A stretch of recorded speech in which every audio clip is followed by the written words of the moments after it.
حضرت جنید بغدادی رحمۃ اللہ علیہ اپنے وقت کے شاہی پہلوان تھے۔ بادشاہ وقت نے اعلان کروا رکھا تھا کہ جو آدمی ہمارے پہلوانے کو گرائے گا اس کو بہت زیادہ انعام دیا جائے گا۔ سادات کے گھرانے کا ایک آدمی بہت کمزور اور غریب تھا، روزانہ کے خرچ کو ترستا تھا۔ اس نے سنا کہ وقت کے بادشاہ کی طرف سے اعلان ہو رہا ہے کہ جو ہمارے پہلوان کو گرائے گا ہم اسے اتنا زیادہ انعام دیں گے۔ اس نے سوچا کہ جنید کو رستم زماں کہا جاتا ہے، میں اسے گرا تو نہیں سکتا مگر میرے گھر بہت زیادہ پریشانی ہے، مجھے پریشانی بھی بہت ہے اور سادات میں سے ہوں، اس لیے کسی کے آگے جا کر اپنا حال بھی نہیں کھول سکتا۔ چلو میں مقابلے کی کوشش کرتا ہوں۔ اس نے جنید رحمۃ اللہ علیہ سے کشتی لڑنے کا اعلان کیا۔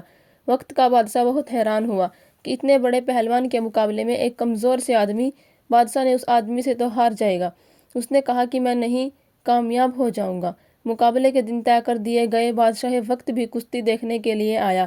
جب دونوں پہلوانوں نے پنجہ آزمائی کی تو سید صاحب کہتے ہیں کہ اے جنید، تو رستم زماں ہے، تیری بڑی عزت ہے، تجھے بادشاہ سے روزی نہ ملتا ہے، لیکن دیکھ لے میں سادات میں سے ہوں، میرے گھر میں اس وقت پریشان اور تنگی ہے، آج اگر تو گر جائے گا تو تیری عزت پر وقتی طور پر آنچ آئے گی، لیکن میری پریشانی دور ہو جائے گی۔ اس کے بعد اس نے کشتی لڑنا شروع کر دی۔ جنید حیران، یہ اگر چاہتے تو بائیں ہاتھ کے ساتھ اس کو نیچے پٹک سکتے تھے، مگر اس نے نبی اکرم صلی اللہ علیہ وسلم کی رشتہ داری کا واسطہ دیا تھا۔ یہ محبوب صلی اللہ علیہ وسلم کی نسبت تھی جس سے جنید کا دل پسیج گیا۔ دل نے فیصلہ کیا کہ جنید اس وقت عزت کا خیال نہ کرنا، تجھے محبوب صلی اللہ علیہ وسلم کے یہاں عزت مل جائے گی تو تیرے لیے یہی کافی ہے۔ لہٰذا تھوڑی دیر پنجہ آزمائی کی اور اس کے بعد جنید خود ہی چت ہو گئے اور وہ کمزور آدمی اس کے سینے پر چڑھ کر بیٹھ گیا اور کہنے لگا میں نے اس کو گرا لیا۔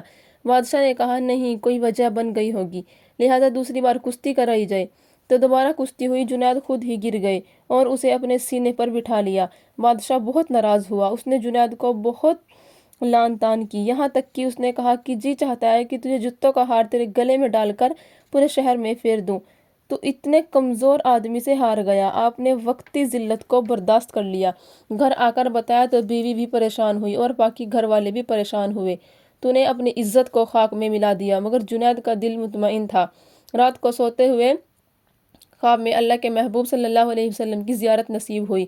آپ نے فرمایا جنید، تو نے ہماری خاطر یہ ذلت برداشت کی ہے، یاد رکھنا ہم تیری ذلت کو عزت سے بدل کر ڈنکے دنیا میں بجا دیں گے۔